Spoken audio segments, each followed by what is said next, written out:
Hello and welcome to the Majlis, Ready for Europe, Radio Liberty's current affairs podcast focusing on Central Asia. I'm Mohammed Tahir, the host of the Majlis and Ready for Europe, Radio Liberty's media manager for South and Central Asia here in Washington, D.C. Soon, people of Uzbekistan will be headed to the polling stations to elect their next parliament. This will be the first such election exercise after President Mirziyoyev's own elections in 2016. I guess there are five parties on the ballot, which is to say, in a way, this is a multi-party election. At least this is what the authorities want to call it. But some observers say there are no teeth in this argument, given all parties are aligned with the state. With elections planned for December 22nd, one wonders how much of an election is this? What candidates are talking about, what are their policy lines, and how they differ from each other. To discuss all these, I'm joined by two speakers who are currently on the ground in Uzbekistan. Steve Serdlu, currently a consultant with UN agencies on human rights in Central Asia.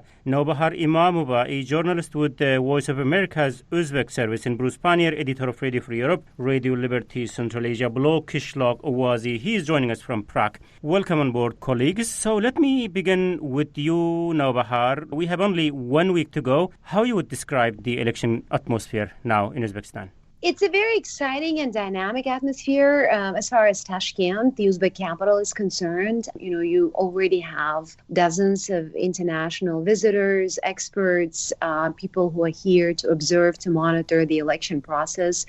There is obviously a huge, international interest as far as Tashkent is concerned. That's what we hear from the Uzbek officials. So officially, the government is very happy with the interest. I sense that a certain level of nervousness because, to be honest, nobody has any illusions about what will happen on December 22nd. We don't hear from the government, at least, that, this will be these groundbreaking, democratic, free and fair elections. What you hear constantly from everybody relevant is that, this will be a better election. So 5 parties, they're running political ads, which is quite new for the country. You see their political ads on, in the streets. You see them on TV. You see them online. Pretty much every second day here, there's a live debate on some channel somewhere in Tashkent. There is an international press center, very active, where you can have live press conferences, live broadcasts. So better conditions for journalists to cover the process, more, I would say, exposure. But then, you have some of the basics which are not really changed. I mean, you just mentioned 5 parties, and when you look at their platforms, not much really makes them, to stand out. There is a new party. Let's get into the party details a little bit later. Now, I also wanted to take, Steve, your point on the same thing, like in terms of the atmosphere there. I mean, what sort of things you see, which is usually attached to the election process in any other country? Yeah, thanks, Mohammed. And just to start out by saying I'm appearing here in an independent capacity as a human rights lawyer, not a representative of any UN agency. But I think that Nabahor is correct that there is this dynamic energy that, of course, is really unfamiliar to those of us that have been following Uzbekistan for a while. Because, yes, indeed, I've had an opportunity to speak with some of the people running from different parties, at least 2 of the parties. And some of them quite sincerely describe that they feel pressure to campaign. They feel that they have to be competitive. As Nabahor said, they've been forced to debate.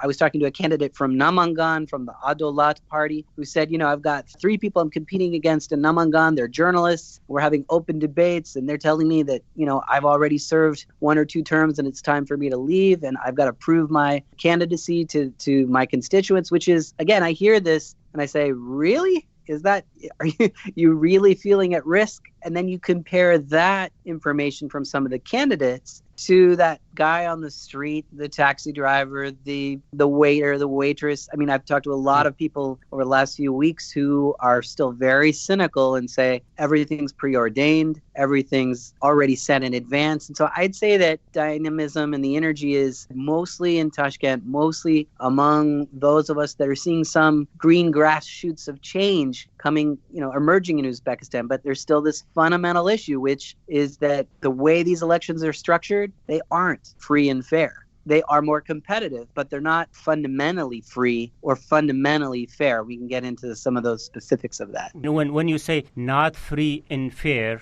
what you mean by that, very briefly. Well, not free and not fair. That means that there should not be barriers to entry. Essentially, as Nabuhor laid out, these 5 parties and only these 5 parties have been able to register to participate. So no independent candidate can enter this race and no independent parties can enter this race. And of course, no opposition parties either, those abroad or those that would want to form inside Uzbekistan. And that is a problem. That barrier to entry makes the elections not free and fair, but in the way the elections will be conducted, those are the questions that are more sort of under a question mark. Where will people's actual votes actually be counted? That's, I think, something that, at least my sense is, the authorities are trying to approach that in a new way, which is really allow people to come to the polls and have their votes, the ones that they actually cast, be the ones that get counted. It pretty much sounds like the way the elections are held in Iran. Let's see. Bruce, so what do you see? When you look into this process, what do you see from abroad?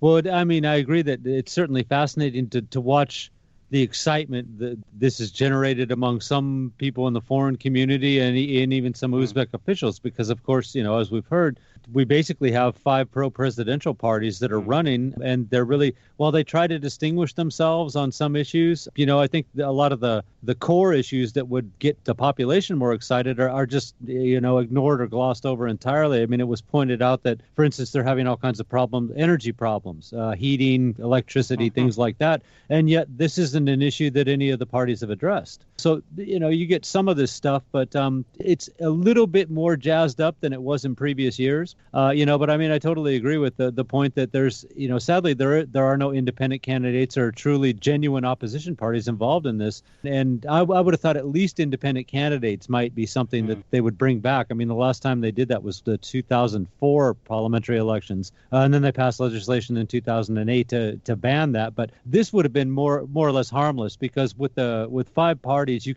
pro-presidential parties, you can guarantee that the parliament's going to be packed with presidential supporters. Right. It would have made more sense to let some independents run so that they could have got a handful of seats to kind of, spice things up a little bit. But we didn't even go that far with this one. Bruce, why is that? I mean, it's pretty obvious that even the pro-president parties are going to have the majority. Then why not to allow a couple of independents to come in? I understand, perhaps I don't understand maybe why they are blocking the opposition to come in. So what's the logic behind this from the authorities' perspective? Are they scared of something? Well, I think because this is the first parliamentary election that's being conducted with Shavkat Mirziyoyev as president, they're trying to stick somewhat to the script that's already been established for the country. As for why they fear independence, this goes back a little bit to the 2007 presidential elections, when Sanjar Umarov of the Sunshine Coalition decided he was going to run as an independent, because it was possible to run as an independent up till then. And I believe Akmal Saidov actually did in the end run as an independent, but it kind of scared the authorities that they had a legitimate opposition contender for a while, until charges came up against him. I'm talking about Sanjar Umarov, and he had to flee the country eventually. But, that kind of spooked him, and they decided that they would just get rid of that so that it wouldn't be a headache for him in the future.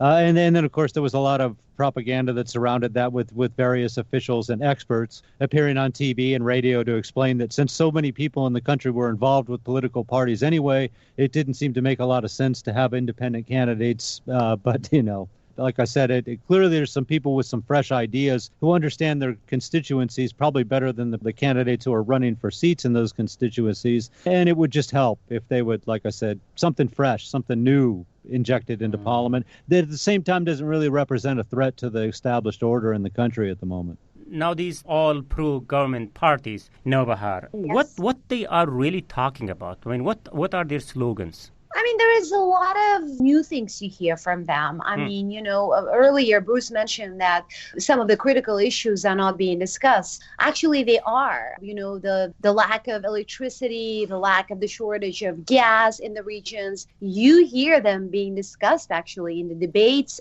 if they're being covered also in local media. What's not happening is that, most of the coverage and most of the discussion is quite superficial. So you almost feel like they need to mention mention these issues, but they're not necessarily going to the bottom of these issues, so you don't hear candidates or parties saying, well, this is because of the wrong policies in place, or this is because of the Mirziyoyev's, decisions. What you hear is that, well, the infrastructure is old, the supply system, is broken, and, we basically don't produce them, we don't distribute them well. So it's the discussion, it's the shallowness of the discussion, I would say. So that might be the issue. Pretty much every party, again, supports President Mirziyoyev. They think that Uzbekistan is in the right path and that they all support the current reform agenda, and they don't necessarily offer to dramatically change anything. The environmental party stands out by basically pushing specifically, for what they call ecological issues of the country, but they get criticized a lot by the general public by just being, not political.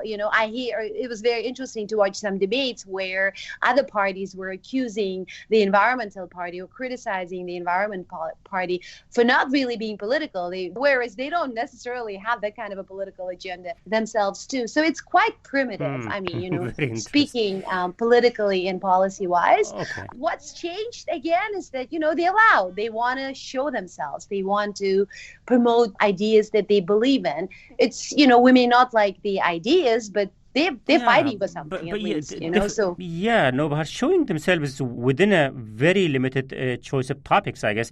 Steve, you are also on the ground, and because of your background, you very much focus on the human rights aspect of the life of the society there. So how much of a discussion is there about the human rights, torture in prison? What kind of ideas are there to improve these things among the candidates? Yeah, no, well, the answer to that is not that I have heard. As Nabahor says, this delicate balance where you can tell that people are channeling, or candidates, I should say, are telegraphing or reflecting some level of serious social discontent over the serious economic problems that the country is facing, the lack of electricity, just the low living standards, the lack of business opportunities, high unemployment. Those things are coming through one way or another, as Nabahor said, in a shallow way. So those grievances, I can see those being aired. But you can talk about those things even without the election, right? It's not a sensitive topic. Now we are talking about the competition between the political parties to be elected into the parliament. I mean,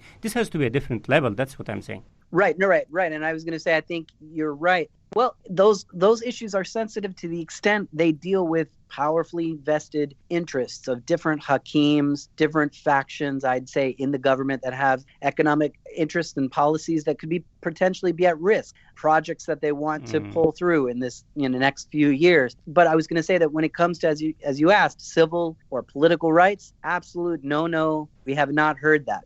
But I want to say one more thing, which I think we keep coming back to, is it's very interesting that I've encountered candidates who, I asked them, well, what are you doing? How are you spending your time in the days leading up to the election? And a few of them say, oh, yeah, I've been at the polling station from morning until night. I've been lobbying voters. I've been going door to door. And they're really serious. They're actually doing this. And then on the other end, you talk to other people who say, I'm living in such and such neighborhood or such and such district, and I, for the life of me, cannot find out who is running in my neighborhood. And so there's these sort of two parallel realities that I think are actually coexisting, which is one part of the political elite has really bought into this notion that these elections are happening and they're real. And another part of the electorate, probably a much larger part of the electorate, is saying this is a show. A couple of days ago, I've seen a video clip on Ozatlik, our Uzbek service of Radio Free Europe, Radio Liberty, of a campaign event in Termez, where the event turned into chaos when the candidates couldn't even talk about how they are planning to fix the energy crisis. Energy crisis, it should be very innocent topic to talk about, but again, they couldn't. And then people who were there to participate in this process, they got mad, I believe. When there are very basic things are being discussed now. I mean, have you seen anyone falling into trouble by talking some unorthodox issues like human rights, like torture in jail, or like political or economic freedom? Have you seen anyone getting in trouble by talking about that? Muhammad, right before the election campaign started, and the campaign started on September 30th, right before that, we had a local lawmaker in Tashkent region discussing the plight of the Uyghurs. And he was calling on the Uzbek government to support Uyghurs, to show compassion towards them, basically calling on the Uzbek society to be more aware about what China is doing to the Uyghurs. So his party actually punished him by taking his name out of the list, or basically by kind of pushing him aside by not making him a part of this process. That was something that caused, sort of like a scandalous event here. But other than that, we haven't really seen any major scandals. I hear a lot of sensitive issues being mentioned, to be honest. And then both privately and, both on the record and off the record, candidates are willing to discuss what we consider, sensitive issues like torture, horrible human rights conditions in, for example, in the Uzbek prisons, or even, Gulnar Karimov's name comes up in some of the discussions. But when it's big broadcast debate, you don't hear those issues. They're more civil.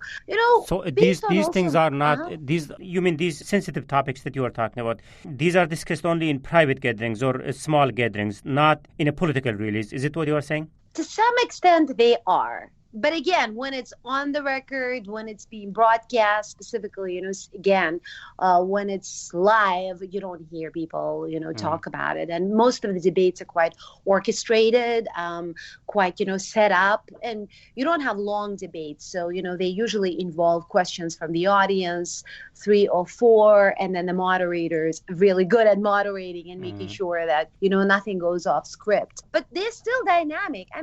Many Uzbeks tell me that we have to give them some space. They're like, we're learning how to do this.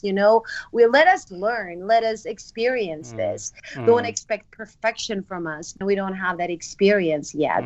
The leading member of the election commission, Shirzad Qudrat Hojayev, told me earlier this week, actually right after the live press conference, that, in Uzbek, he said something like, we need 3 melon seasons to actually have better elections, which means at least 3 more election seasons or elections to get there. They tell you things like that.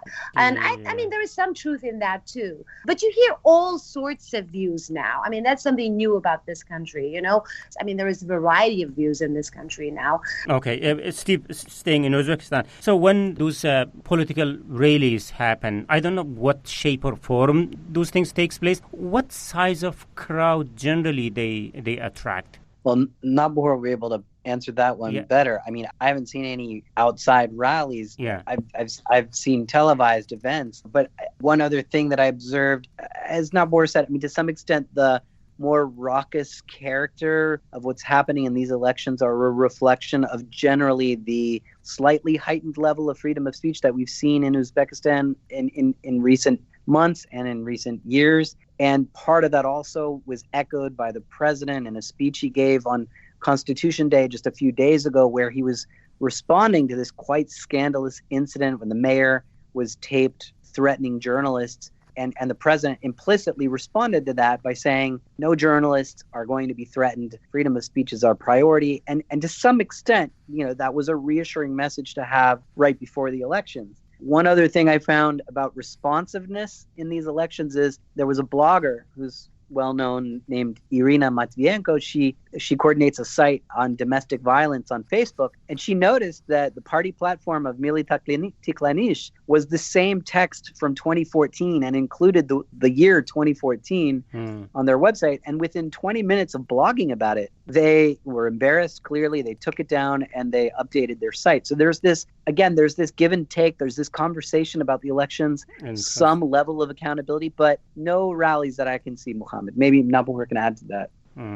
Journalists, seem to have more access to the system now. I was here in September. About rallies. Is there any campaign rally taking place, like in a shape or form that we see during the election times in other countries? There've been some. Actually, debates have become sort of rally kind of events. People wearing their flags, screaming when the candidates show up, getting up and clapping. So debates are those kind of events. And they've been, actually, the Uzbek Environmental Party has held several rallies. Now that it's gotten a bit cold in Tashkent, you don't really see a lot happening outside.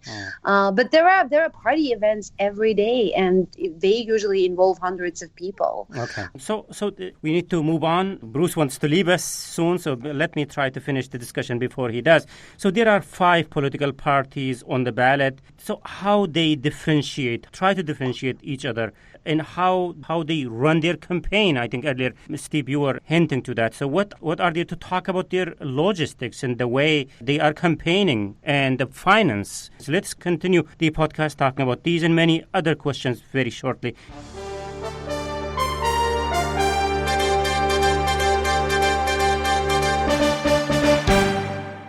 First, let me recap the debate that today on the Majlis podcast. I'm joined by Steve Sourlu, human rights consultant on Central Asia, currently with the UN agencies, formerly with Human Rights Watch in Uzbekistan. Nobahar Imamova, a journalist with Voice of America's Uzbek service. Nobahar and Steve is joining us from Uzbekistan. And in Prague, we have Bruce Pannier, the editor of Radio Free Europe, Radio Liberties, Central Asia blog Kishlok Owazi. I am Mohammed Tahir, host of the Majlis here in Washington, D.C. And we are discussing the upcoming parliamentary elections in Uzbekistan. Welcome back. Bruce, we are mostly talking about the local realities in Uzbekistan. Please feel free to add anything you would like to add or ask questions or speakers on the ground. But let me start with you here. The favorite is obviously the president's party. So logistically speaking, how is this competition between parties are compared and differ from each other in terms of messaging, their positioning? In elections in countries like Uzbekistan, president's party or the ruling party usually treated in a certain way. So how is this competition compared in sort of these aspects? Well, I think Steve and Nabahar have a much clearer view from where they are. What I've seen from afar here in Prague, it's a little bit better than previous elections. They've always tried to distinguish themselves from one another a little bit, to show that there's something different. One example I would give would be that when they had, Steve alluded to the Tashkent mayor a while ago. And I think it was the Adalat party that came out right away after he made those comments and threatened the journalists.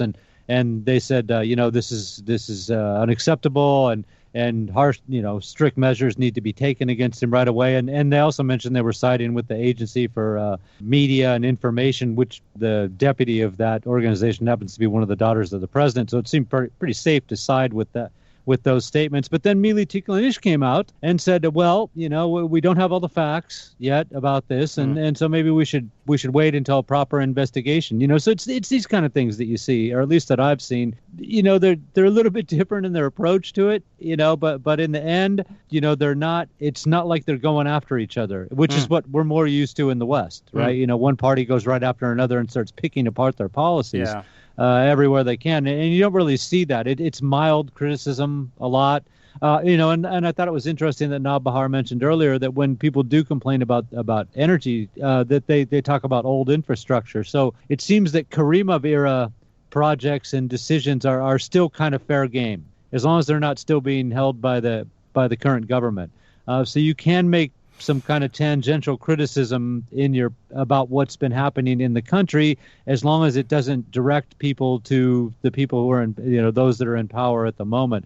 And of course, I have to mention, because we've been talking about the debates. I think for me, the classic moment from the debates will always be that one in late November when the guy was speaking up for the Green Party and came out in favor of the nuclear power plant. That was just brilliant, and said that this is something we need. And someone had mentioned this is the only Green Party in any country in the world that actually is pro-nuclear. So, well, that's interesting. Any other striking points? I mean, we are talking about debates. Any other striking points that you might have noticed, Steve or Nobahar? As a news junkie, political junkie, I'm watching all of them, and I really find them entertaining. As Bruce mentioned, some of those moments. I mean, there is a lot of inconsistency, and Uzbeks are still learning how to debate. I mean, sometimes they rule themselves out. They start by some of the even candidates. They try to make a point, but by the end of their sentences, they're actually saying something else. So there's very little political training. These people are not really going through a lot of, let's say, trainings or preparation for this. What's really interesting, and, we should definitely mention this, is that the campaigns are all state funded. Everything about the elections is all about state funding. So if you're running for Oli Majlis, you get about $1,000. If you're running for the regional council, you get about $200. And if you're running for a district council, you get $100. That's all you get to campaign as an individual candidate. And then parties are all state funded. So parties have their money for the campaign. So I recently found out that they're actually spending a lot by Uzbek standards for these political ads. So each party has, for example, if they want media organizations running sort of equal opportunity campaigns, so they take ads from all 5 parties, and each party pays about 10 million soms per term. So far each party has supposedly spent about, I believe, close to $10,000 for their political ads. So there is some transparency when it comes to the process, and I think that's interesting, because we've never really heard this being discussed before. Really, what's also new is that now the government openly says that there are nearly 2 million Uzbeks abroad who are eligible to vote, and they want them to actively participate in the process. So there was a press conference 2 days ago here in Tashkent about that. It was a live press conference where I asked the members of the election commission about why they actually expect that Uzbeks abroad would come to vote, and how would any candidate, if elected, serve them, in what capacity, and what kind of campaigning has been taking place abroad, right, among these millions of Uzbeks.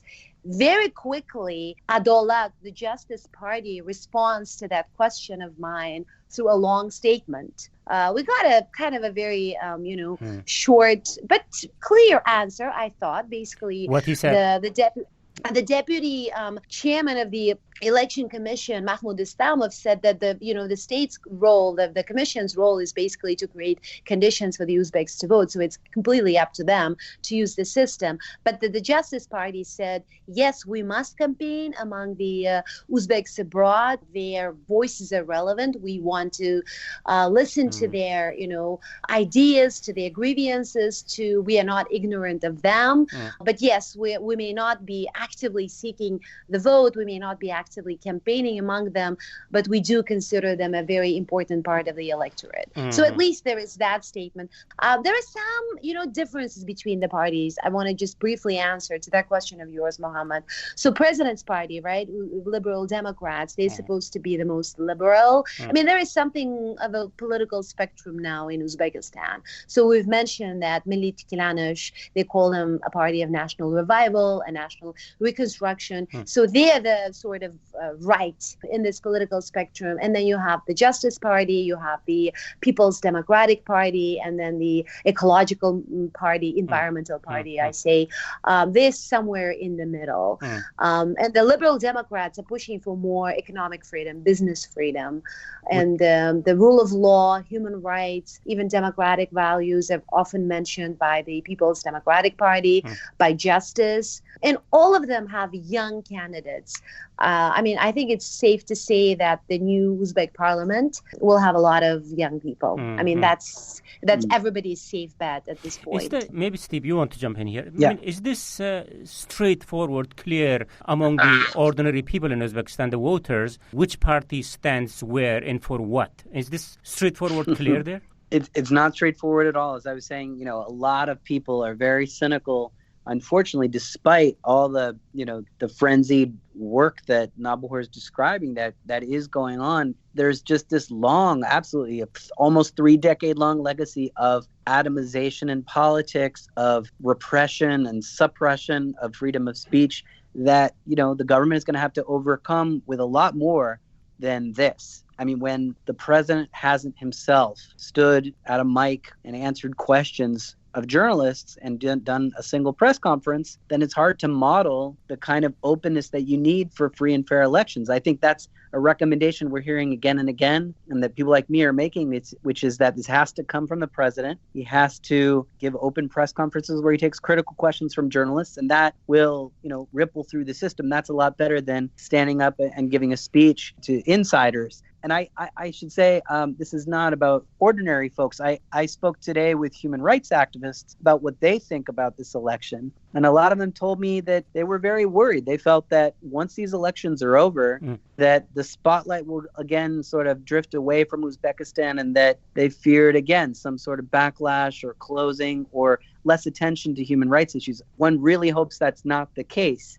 But, those kinds of fears are still very strong. That climate of fear has to be overcome. And finally, I spoke with another activist who wanted to run in these elections, and she told me off the record that she was questioned by the security services. And they said, you're just too radical. You're too independent. So sorry, you got to wait your turn, and this is not now. So there's been a lot of experiences, and I think this is the definite growing pains for Uzbekistan. And hopefully the political space opens up more after this is over, not less. Very interesting. I think we also need to be wrapping up discussion very soon. We are talking about all these in the absence of the Uzbek authorities, and I wanted the Uzbek authorities to have their own say in this discussion, but none of them responded to my messages. I sent a number of emails, especially to those who were in D.C. to promote what they call New Uzbekistan. No idea why they don't like to talk to us. Final points, Bruce, it's definitely something Uzbek authorities would like to promote as a big change in Uzbekistan. But what should be our takeaway from this entire process? Well, I guess you could look at this as a learning exercise and probably being a little bit better than previous elections. I would expect that a lot of the current deputies won't have seats after this next election, because this will be a kind of a superficial sign that things are changing. You're going to replace the old guard with the new. I don't know what percentage that might be, but I would suspect that I haven't seen a list of the candidates, unfortunately, the current candidates, but I would bet that probably more than half of the current candidates will not return. That said, almost half the candidates are 50 years old, or all the current MPs are 50 years old or older. So that'll be easy to replace, so that the Mirziyoyev can show that this is a different kind of parliament. If there was a little bit more of a mix-up in the percentages of seats that the parties have, because if you look at the 2009 elections and 2014 elections, the seats didn't change very much at all. So you probably get a little bit of a shake-up there. But at the end of the day, I think you're probably going to come away. I figured this was going to be a disappointment to a lot of people who were, thinking that Mirziyoyev was a big reformer, that this would be a moment where they would have to realize that probably things didn't, in parliamentary elections, probably things didn't change very much at all, if at all, from previous elections. But if you look at it as a learning process, then maybe the elections in 2024 will be a lot more spirited and feature some of the things that we've come to associate with a political battle for seats in parliament. Yeah, very cautious take, Bruce. So one final thing, Steve, you guys are very much connected with observers on the ground, and of course you might be observing in your capacity. The next day after the election, what kind of report you imagine OSCE will be releasing? What would be the highlights of that? Yeah, we haven't mentioned the OSCE mission, which is historically the largest, I think, so far that it has sent. And it's being headed by the same person that observed the last presidential elections, I believe, Tana de Zulueta. There's 250 short-term observers, 30 long-term observers, 11 other core experts. So you got a big mission. Plus, you had the UN reported that in an unprecedented request from the Uzbek government, they were actually invited to advise several months ago on how to run these elections in a more effective way. So you have seen, again, a level of, one of the results, of course, will be that Uzbekistan allowed observers to come in relatively unhindered, and that, it's allowing, people like me and Nabahor to cover this, to watch this closely. And so that is one of the features, is definite openness. I think another takeaway for me, which is interesting, which I think Nabahor alluded to and Bruce alluded to, which is youth and this question of secular versus conservative. Milli Tiklanish, we saw a woman excluded from running for the parliament because it came out that she had some racy pictures or less than conservative photographs, and that she was forced out of the campaign. And like it or not, I think a lot of people in the elite and in politics are thinking about that question of where is Uzbekistan headed after these elections? Is it going to get more conservative? Is it going to open up more? As Nabahor said, is the emphasis going to be on economic development, or is it going to be another trajectory? So a lot will be decided, even though these elections are not free and fair. I think that's what I'm taking away, which is that there's a process of profound change. It's not quite democratic change, but it is open. And, of course, I think the last thing that I would mention is we need more voices. We need critical voices. We need the independent candidates and even the opposition to be allowed to participate in these elections, I think, in order to fulfill that idea of reform. That cannot be done without criticism and without opposition. Okay, great. Nobahar, and there, I think, Steve, you're not gonna. I think it's safe to believe that you're not gonna get what you want, in a sense that this campaign confirmed to me, to observers like us, that the Mirziyoyev administration, the system, is not going to open the space for what we call opposition or so-called Uzbek opposition. We heard consistently again and again that nobody from the outside will join the political process in Uzbekistan. Whatever opposition will emerge, it should emerge from within the country. Whatever critical voices are there, it should be from within the country. So the system is not having that conversation. I don't believe that this election will confirm that. So the day after election, I think we will be more sure that all those critical voices who would like to be a part of this process are not welcome here. And I think the system is gonna make that very clear. We will definitely have more women in every level. So in Oli Majlis and in the regional councils, in the district councils, but 5 registered parties will have it. Okay, with this, unfortunately, we have to end the discussion here. Thank you very much, Nobahar Imamova, a journalist with the Voice of America's Uzbek service, Steve Severlu, human rights lawyer, currently based in Uzbekistan, and Bruce Pannier, editor of Radio Free Europe, Radio Liberty Central Asia blog, Kishlog Owazi. Thank you, colleagues, for your time today. Thank you for having Great us. discussion, guys. Thank you. And this is from me, Mohammed Tahir, Radio Free Europe, Radio Liberty's media manager for South and Central Asia. Please join us next week. Until then, bye-bye.